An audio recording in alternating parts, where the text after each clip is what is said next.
Tommy Robinson got freed on Twitter so he can go and lead all the hooligans, all the soccer guys, to fight the Muslims. Finally, we get to fight the Muslims. No, you idiot. You are being unleashed as stupid Goyim hordes to suppress the Palestinian protests. And once this is over, they're going to throw you in jail for doing it ever again. On November 15th, 2025, self-described Christian nationalist influencer Stephen Yaxley Lennon called self-described Christian nationalist influencer Nick Fuentes gay. Merry Christmas, everyone.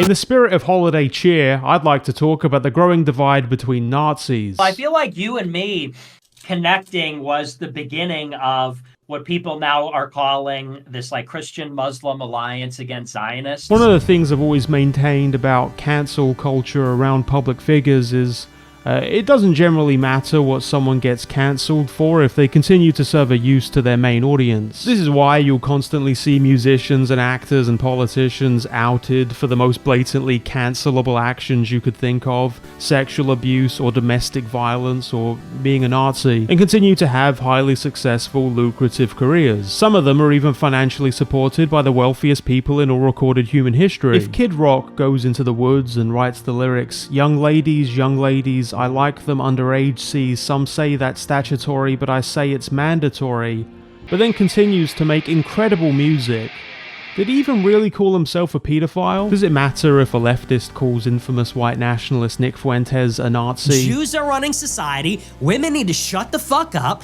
blacks need to be imprisoned for the most part, and we would live in paradise. It's that simple. It's literally that simple. Does it matter if I play this clip where he denies the Holocaust? The math doesn't seem to add up there. Or this clip where he explicitly calls for the mass deportation of all non-white Christian Americans? We're gonna take all these Shapiros, the Weinsteins, the Epsteins, and we're gonna take the Zorans, the Hassans, and the Ilhans. We're gonna get them all together, we're gonna put them on a ship, and we're gonna send them back to the fucking Middle East. And incidentally, if you didn't know about Nick Fuentes and are curious how he can feel this way while having the last name Fuentes, yeah, that's just sort of how he is. He also picked his nose and then ate the snot. Ooh, gross. But if you look at the angle is coming in from here. The angle is, how can you pick your nose at this angle? If me or anyone else explicitly opposed to Nick Fuentes' politics tried to cancel him for this, it'd be largely meaningless because neither me nor most of my audience are his target demographic. People who are racists and wish to join a racist movement. And if anything, trying to cancel them like this only reinforces the victim status Nazis like Fuentes use as a perpetual shield against criticism. This goes doubly so for anti-Islam activist Tommy Robinson, the most silenced man in political history. Despite all their efforts to silence me, there's been a conspiracy of silence across our country. They will be silent no more. they want to remove me, to silence me. Now they want to take away the final thing I have, my voice. They're working together with the establishment to silence us all. They managed to silence us! Every way they've tried to silence me, and we will not be silenced. Who needs silencing with their opinion? They're now teaching your children in schools about fascism. For their main audience, you don't cancel people like Tommy Robinson by calling them racist or Nazis. Racist! Islamophobe! Far right! They don't work anymore! You do it by calling them the wrong kind of racist. And in this case, you do that by calling him a Zionist. If there was a war tomorrow, which there will be, because I'll probably start at the end of this session. If there was a war and it kicked off, I would be there on the front line fighting for Israel. Because the media doesn't want you to know. The establishment's trying to hide from you. Because the elites are covering up the fact that there's an alternative to big tech in handling your online privacy. And it is today's sponsor, Proton Mail. Proton Mail provides end-to-end encryption and tools to help protect you from getting your email and other personal information exposed on the dark web. Anything from hackers to government surveillance could be intercepting your conversations, possibly just to make fun of you in private, but more likely to exploit and profit on that data at your expense. That's where a convenient tool to help track and deal with those issues could be a potential lifesaver, which is where Proton Mail comes in. As an alternative to big tech services like Gmail, Proton Mail respects your privacy. It will never scan your emails or target you with ads. And while it might seem like a headache to move from your old accounts, the Easy Switch feature makes it extremely easy to transfer emails, calendars, and contacts from old Google or other profiles with just a few clicks. It's free, also. Don't let the elites lie to you. So if you're interested, consider joining over 100 million users and getting Proton Mail for free with my link in the description or by going to proton.me/JackSaint. Thank you to Proton Mail for sponsoring this video. And thank you.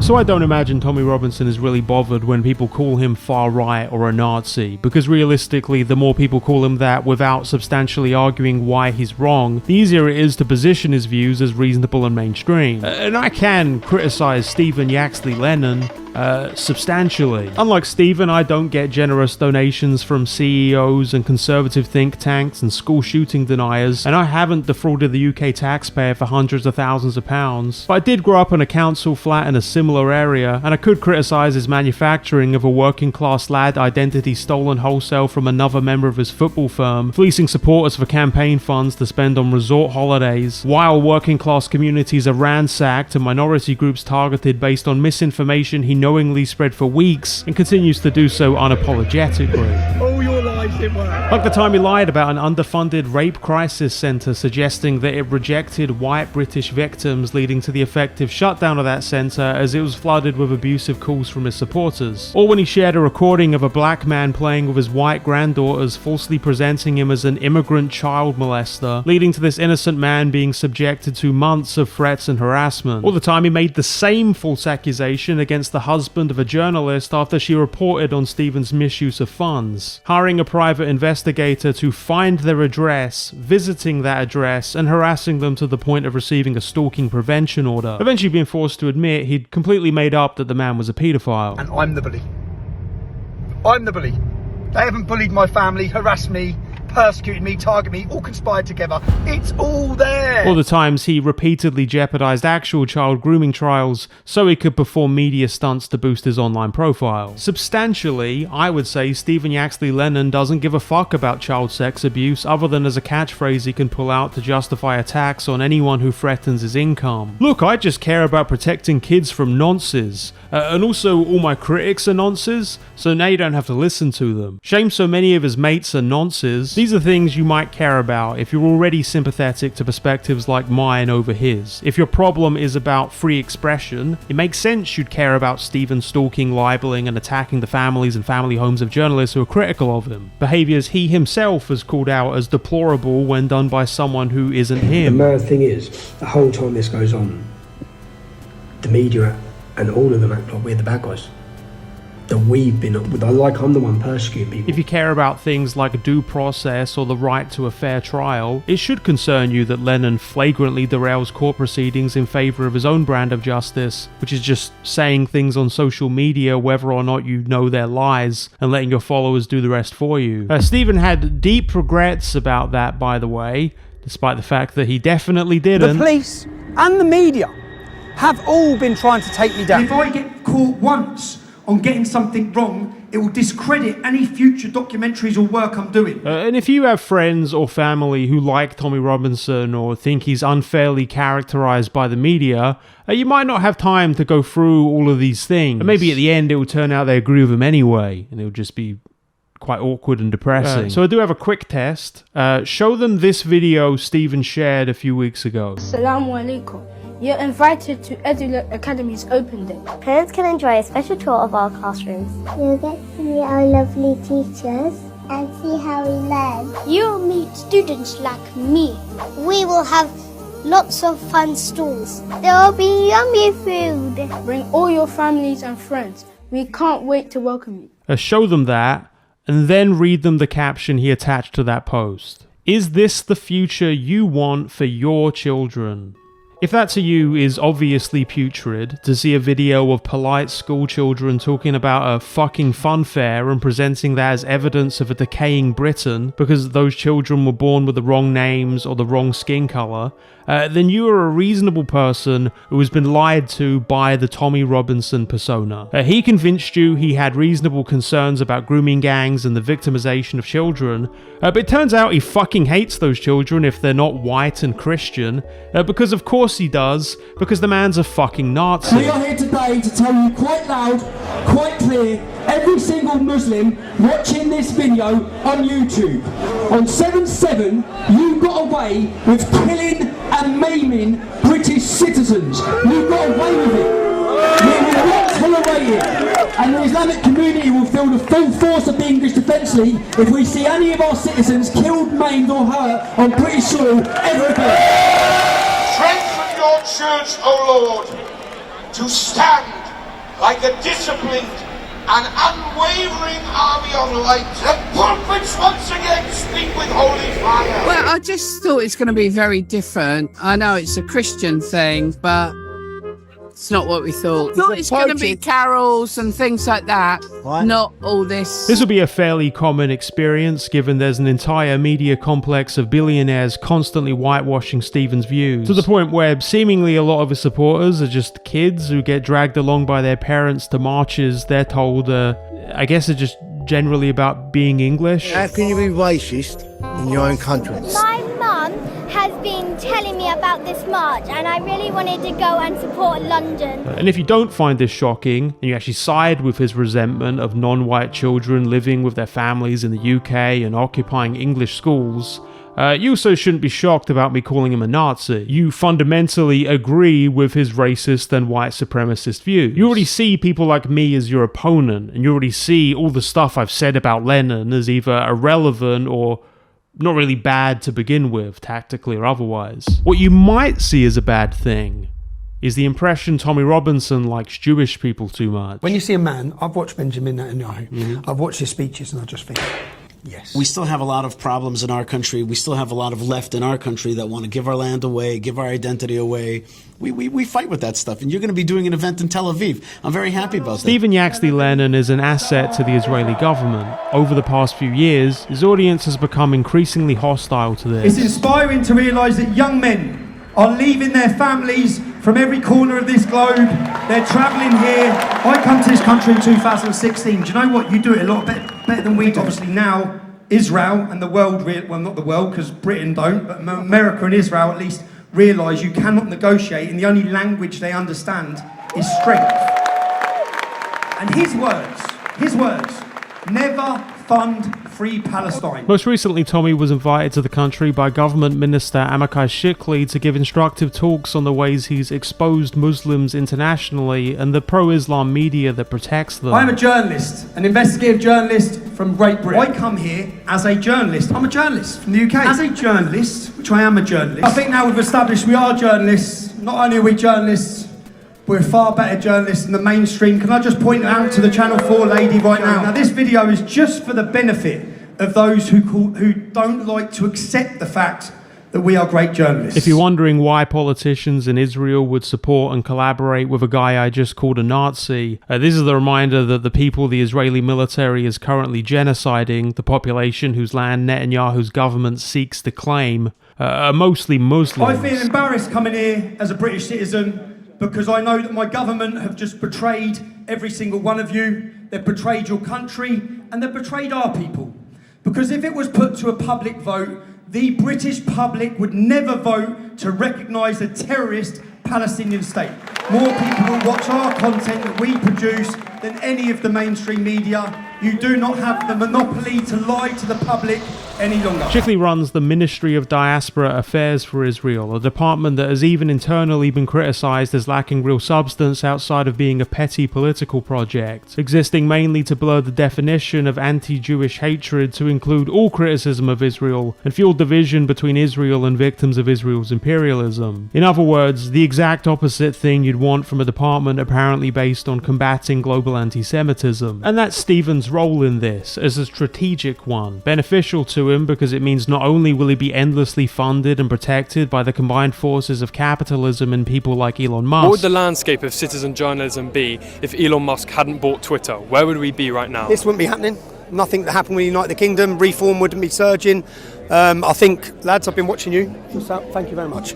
I've been watching you. I think you're the future. So anyone watching this, support any independent journalist, any citizen journalist, get behind them, because there's a war coming. It's the media against citizen journalists. But powerful government institutions as well. And to be clear, these aren't new ties with Stephen Yaxley Lennon. The English Defence League he co-founded over a decade ago was itself modelled on the declared terror organisation, the Jewish Defence League, whose members engaged in bombings, mass shootings and political assassinations to the point where it was labelled a hub for racist thugs and extremism by the Anti-Defamation League. The ADL is not remotely an anti-Jewish or anti-Israel organisation, having donated millions to pro-Israel lobbies and arguably working harder than any major institution to conflate anti-Semitism with criticism of Israel. Given my own views mostly align with anti-genocide campaign groups like Jewish Voice for Peace and Students for Justice in Palestine, which the ADL president has called proxies for Iranian terrorists. Iran has their military proxies, like Hezbollah,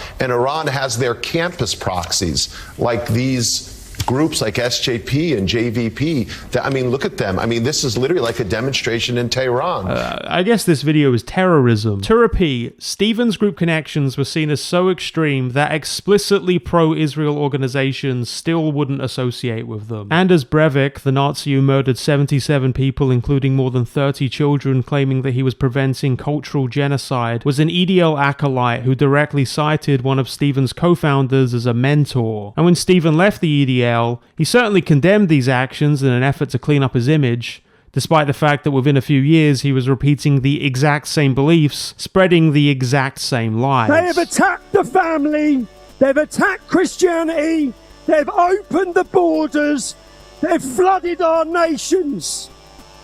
We are the start of a counter-revolution. And this is where the divide between far-right factions becomes a fundamental one. According to people like Fuentes, the Tommy Robinson character isn't a well-meaning ally with a few different priorities. He's an outright political enemy who falls completely behind state efforts to weaponize accusations of anti-Semitism, which is annoying for people like Fuentes and his audience because they're isolated shut-ins who spend most of their time online ranting about how much they hate Jews. And to anyone else with those leanings, it casts Stephen's use of Tommy in a new light, less as a unifying force for the white Christian population, more like race baiting to sow division between the West and Muslim families, after which the baited can be discarded as problematic when their extreme religious intolerance spills over to the wrong religions. For obvious reasons, free speech campaigner Tommy is completely in favor of pro-Palestine protesters, including disabled pensioners, being jailed en masse for peaceful opposition to Israel. The far left extremist has left the building. I've made a few videos in a row now going over the rise in far-right extremism, and I promise I'll chill out and talk about the Netflix remake of The Twits, but a point I've already made is that white nationalism and supremacy is never really about preserving whiteness. Usually it's just the opposite, about deliberating who should or shouldn't be excluded from the definition of whiteness based on some perceived political advantage. Stephen himself wouldn't have been considered truly white in the past due to his Irish background, and his clear efforts to group Jewish identity into the white British patriot cause have always been his main source of in-group conflict. This, more than anything, is what has gotten Tommy cancelled among his supporters. The Balfour Declaration, the San Remo Accords, the mandate for a Jewish Palestine, the UK was at the forefront of that. And then they turned on us. Yeah, I was about to say that. They turned on us, man. And therefore they have a special place in hell for turning on the Jewish people. You were like doing this great thing. You were helping Israel be reborn. Stephen Yaxley Lennon has a problem, in so much as racial supremacy as a philosophy has a problem. And it's a problem Nick Fuentes' side of this divide has in different ways. Everything about Islam is satanic. It's a pedophile religion. Okay. So you're just hung up. This is just like Jewish. Whether it's Islam or Judaism or Christianity or anything else being cynically used to generate political pressure, positive or negative. The thing about racial supremacy is it can never stop eating itself. At one time or another, it'll always benefit racial supremacists to form temporary alliances or take sides on certain issues. But doing that will always create impurities in the group's basic mission of supremacy. Of course, at this time, it's benefited Tommy and his personal cause and his wallet. I had 7 properties, so I'm doing well. and my passion is making money. To use hatred of Muslims to strengthen ties between the British and Israeli far right. It's why there's a clear pro-Israel lean within the far right, despite the abundance of anti-Semitism. Nick Fuentes has clearly struggled much more to find new support in the pro-Palestine left, who'd seemingly disagree with him on almost all points, including whether they actually support the rights of Palestinians. But that's not to say deepening divisions through unrestricted propaganda and misinformation hasn't grown his platform as well. I hold on to my general conclusion that this is a fucking bleak time for society, but in this case I actually do feel like there's a positive conclusion in this. It's been the go-to cliche for years that the left eats itself while the right remains united around a cause, but I don't think we should neglect the significance of this divide. Do you know how much grief I got? Do you know how much grief I get for standing with Israel? Do you know how much grief I got? Because it's a divide that will always occur by the nature of extreme right ideology. Not because of some external sabotage, but because clearing those impurities requires constant purges. Whether you're the child of Irish immigrants or a guy named Fuentes, you will end up somewhere on a list that started with "first they came for the communists." Men like this will never escape dual loyalty accusations, and in fact, neither will anyone who buys into what they fully advocate for. This is something Tommy supporters who thought his cause was something about British pride or protecting children will experience firsthand. Because suddenly, it's not about just predators victimizing children, not even about Muslim or immigrant predators of children. Over time, the mission creeps further and further until it's about immigrants in general, and then just about anyone who isn't Christian or doesn't fit into this strategic definition of whiteness. Until you find yourself not going after those who victimize children, but actually going after those children. I come in the spirit of Christmas cheer to tell you, Nazis are two-faced cunts who will always end up making each other fucking miserable. Maybe in the end, that's something for all of us to enjoy this festive season. And I just want to say, if you've stuck with me over the past year, I hope you've enjoyed yourself too. And I hope a world for people like us can become more and more possible as grotesque dickheads like Nick and Stephen will continue to spat with each other. Because at the end of the day, if we can't all enjoy a bit of racist pricks having a row, what's this crazy old world for anyway? Thank you for watching, and thank you for supporting this channel in 2025. Let's have a great new year. If you have enjoyed the videos over the past year, please consider a tip via the YouTube button below or the Ko-fi or Patreon links in the description to be in the credits scrolling now.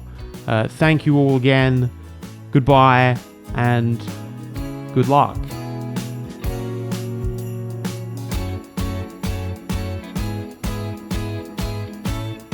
So I had to ring Benjamin Netum Black Palestine, I can't remember his name. A school gear of the sesh while they're all praying. I've gone everywhere, mate.